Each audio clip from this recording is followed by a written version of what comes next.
大家好，我係 Gary，歡迎收睇香港揭秘。2010年菲律賓馬尼拉人質事件，被挾持嘅港人旅行團有7名人質受傷，8名人質死亡，包括領隊謝廷駿。其兄長謝志堅多年嚟為事件奔走，至2018年先至由時任菲律賓總統杜特爾特就事件向港人道歉。謝志堅嘅親屬尋日5月28號發仇稿，指謝志堅於5月19號離世，終年49歲。6月8號會喺紅磡世界殯儀館設靈，第二日出殯。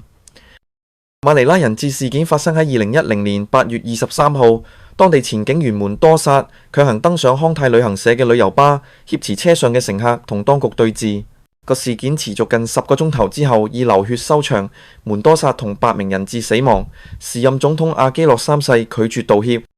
事隔8年，即直到2018年先至由另一位時任菲律賓總統杜特爾特就事件向港人道歉。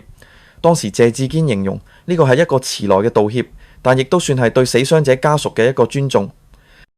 今集 Gary 會同大家回顧菲律賓警方當日拯救人質嘅過程，事後2位時任菲律賓總統、特首同埋香港政府對事件嘅處理方式，以及事件對幸存者同埋死者家屬嘅影響。喺開始講落去之前，首先俾 like 同埋撳訂閱掣，睇影片嘅時間越長，就係對 Gary 最大嘅支持。衷心感謝各位網友。2010年8月23號，康泰旅行社一個旅行團最後一日嘅行程，喺朝早大約9點，不幸被當地前高級督察門多薩登上旅遊巴挾持，要求菲律賓政府恢復佢嘅職務。車上面包括遊客、導遊、領隊同埋司機等25名人質。港人領隊謝廷駿臨危不亂，立即致電回港報告。槍手同談判專家同多番談判，強調只要人質合作，便會釋放佢哋，並承諾若果當局答允，即時復職，便願意自首。同為警察嘅門多薩弟弟亦都加入游說。門多薩先後釋放9名人質，另外1名非籍司機人質成功逃脫。不過情況卻喺及後急轉直下，門多薩約喺下晝6點接受電台電話訪問，而談判專家亦都未能夠安撫門多薩。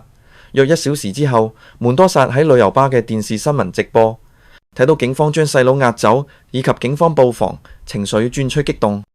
經過逾10小時嘅談判不果，門多薩喺晚上7點21分先向領隊謝廷駿開火，再槍擊殺其他團友。菲律賓特種武器同埋戰術部隊喺10幾分鐘之後先至決定強攻拯救人質，同門多薩爆發槍戰。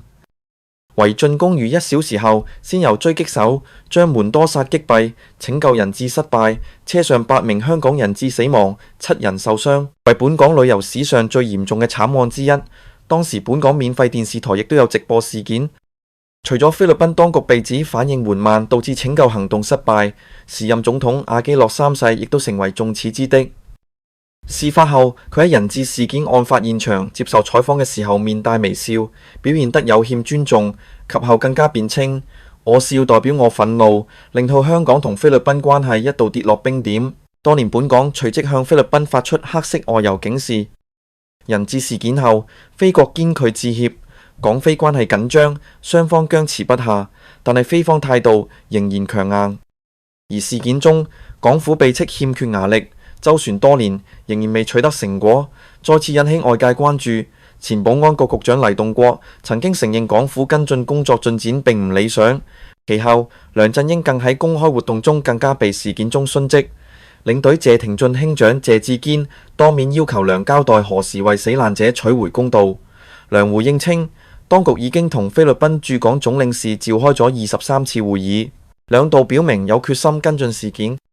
其後，梁振英於2013年出席亞太經合組織 APEC 會議，同阿基諾3世首次會晤。會後梁稱忍辱負重，佢形容會面喺事件上有少少嘅進展，但強調外界不宜期望太早。不過事後爆出菲方喺座位安排上故意矮化港府。阿基諾3世事後亦向傳媒稱忘咗梁係誰人，梁被指喪權辱國。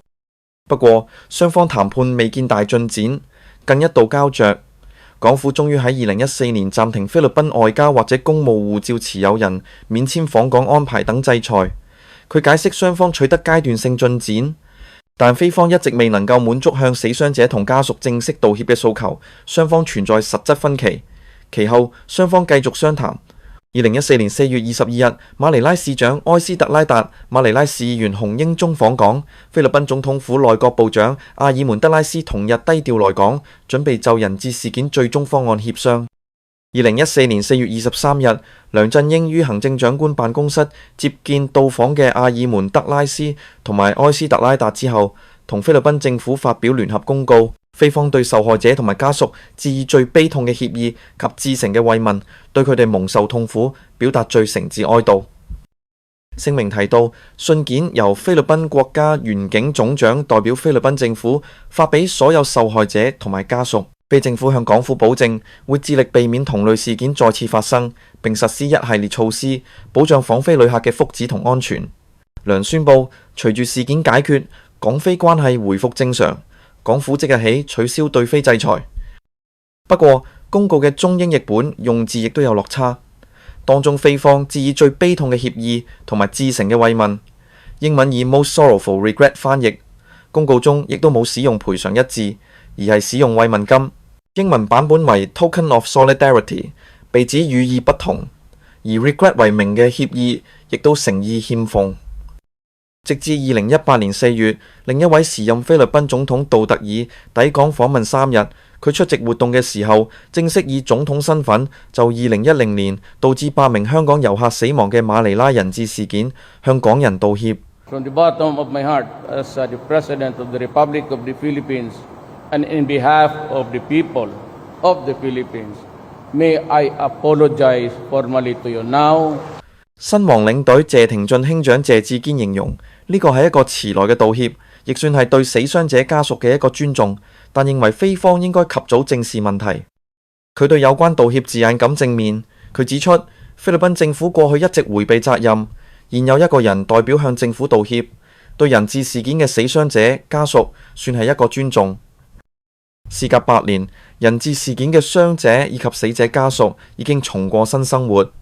謝志堅坦言，聽到正式道歉嘅消息時，當下反應唔係太大，但強調菲律賓政府早應重視呢個問題。人質事件中嘅傷者易小玲表示，杜特爾特嘅道歉嚟得太遲，現時先道歉對佢嚟講嘅意義亦都唔大。佢認為，如果菲方係有心嘅話，應該正式接見所有人質事件嘅家屬，並且當面向佢哋道歉。唔知大家會唔會因為今次事件而抗拒去菲律賓旅遊？點解兩位時任菲律賓總統對人質事件嘅態度會咁唔同？梁振英同特區政府當年有冇盡力去幫死者、死者家屬同埋幸存者討回公道？歡迎大家喺下面留言講講。我哋下條片再見，拜拜。